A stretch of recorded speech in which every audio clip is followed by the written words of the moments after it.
In India, we see a concerning increase in anti-conversion laws, hate speech, demolitions of homes and places of worship for members of minority faith communities.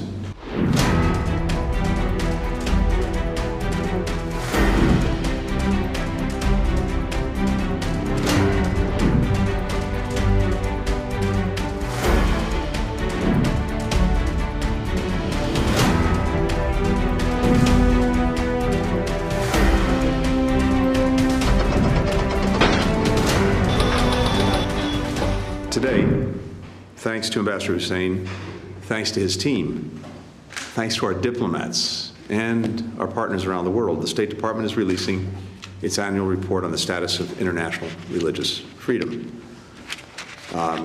This is an important day for us every year, and no less so this year.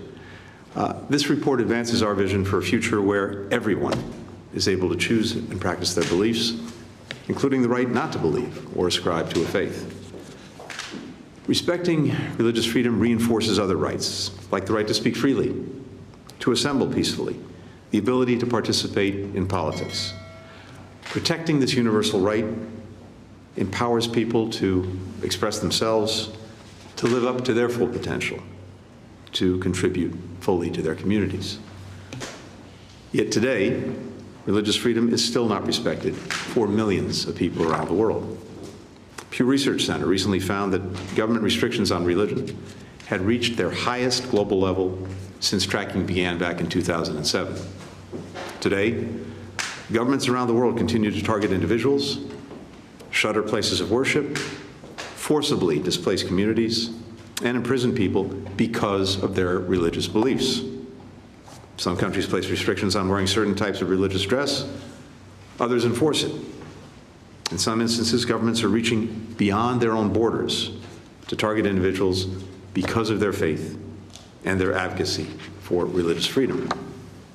In every region, people continue to face religious-based violence, religious-based discrimination, both from governments and their fellow citizens.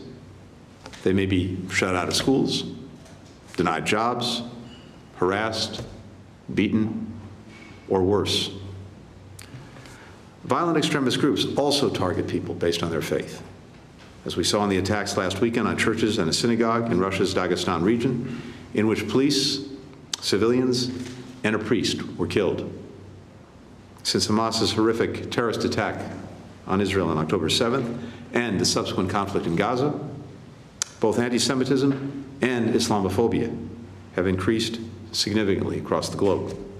Here in the United States, reports of hate crimes and other incidents targeting both Muslims and Jews have gone up dramatically. The Department's report tracks these kinds of threats to religious freedom in almost 200 countries. For example, blasphemy laws in Pakistan help foster a climate of intolerance and hatred that can lead to vigilantism and mob violence. In Hungary, officials continue to use anti-Semitic tropes and anti-Muslim rhetoric, and they penalize members of religious groups who criticize the government. 9 other European nations have laws that effectively ban some forms of religious clothing in public spaces. In India, we see a concerning increase in anti-conversion laws, hate speech, demolitions of homes and places of worship for members of minority faith communities. At the same time, people around the world are also working hard to protect religious freedom. We see that in the religious leaders advocating across the globe on behalf of the Baha'is who are being suppressed and persecuted in Iran and across the Middle East.